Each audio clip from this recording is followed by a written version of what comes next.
Right by it every single day. But few really know what's there, and even fewer know the impact it really had on the Duke City.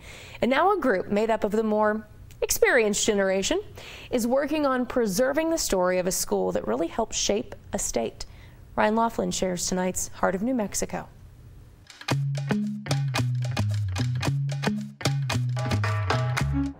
The name of the boulevard is well known, but what's happening in the back of this 28-acre campus is somewhat of a secret. These are all sealed? Not for long. If this committed group of volunteers... I'll be 91 in October, and I've been doing this for 10 years. For the Menaul Historical Library of the Southwest... We all have some kind of connection to Menaul. ...can turn a new page for this old research library. So we tell people all the time, come see your library. Open to the public, this crowded, dimly lit room holds more than books. We know that there's an abundance of information here. From the Smithsonian to the Albuquerque Museum, Menaul artifacts have been shared far and wide.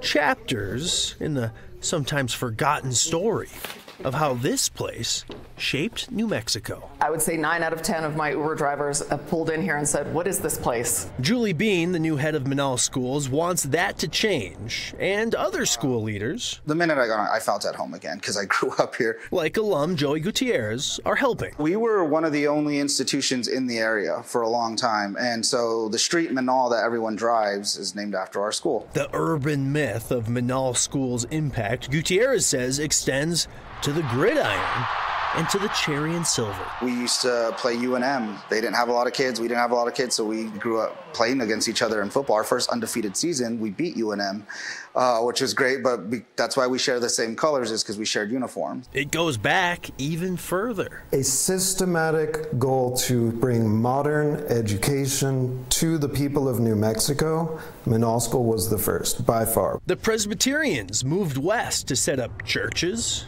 healthcare, and independent school systems. Tiny mission schools dotted the rural corners of New Mexico for decades. I attended the mission school up in Taos. When New Mexico became a state, they needed teachers for public education. They took Menaul School's entire graduating class of 8th grade and said, all right, you guys have now graduated from middle school, you're going out to these new schools that we're setting up and you're all gonna be teachers. That was the start of New Mexico's public education system. Can I have your attention, please? Over 120 years later, class is still taught in some of the same buildings when Menaul School was the Northeast Heights of Albuquerque. Everyone just record the weights of your caterpillars, observations. If you've noticed they've gone to a different stage, write that down. As students today learn about the changing natural world, She's the spring chicken.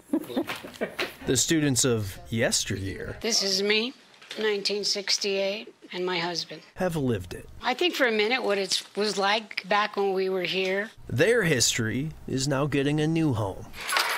The historic library is moving into a new building on campus, set to share the secrets of the past with the public like never before. That means we must be getting to the tail end, Ruth.